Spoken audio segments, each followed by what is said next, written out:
大家好，我是小黑兔。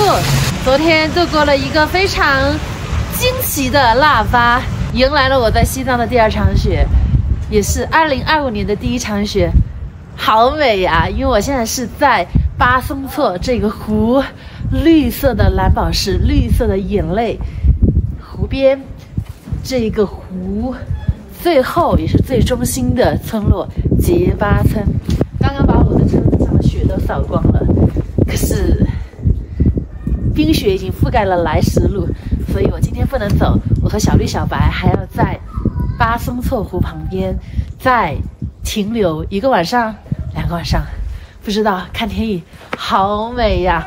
我感觉我好像到了国外一样。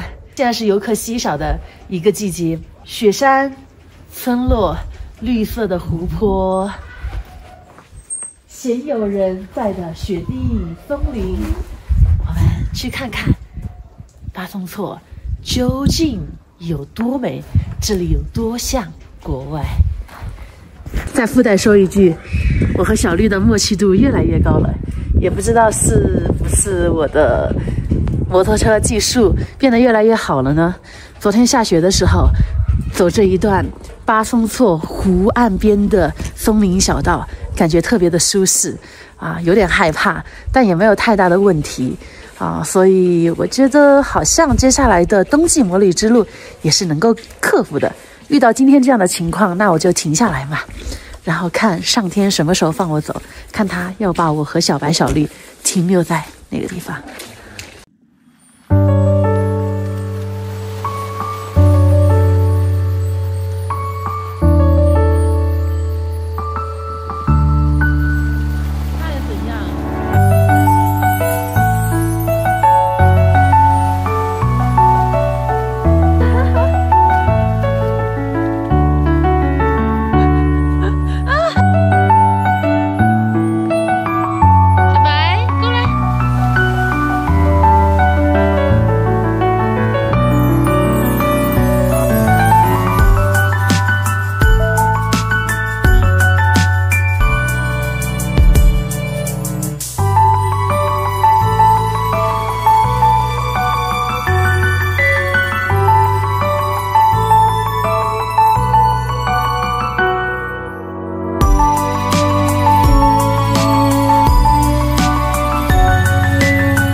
跟得太远了吗？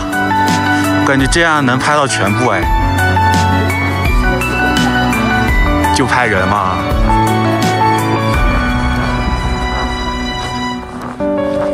越过你。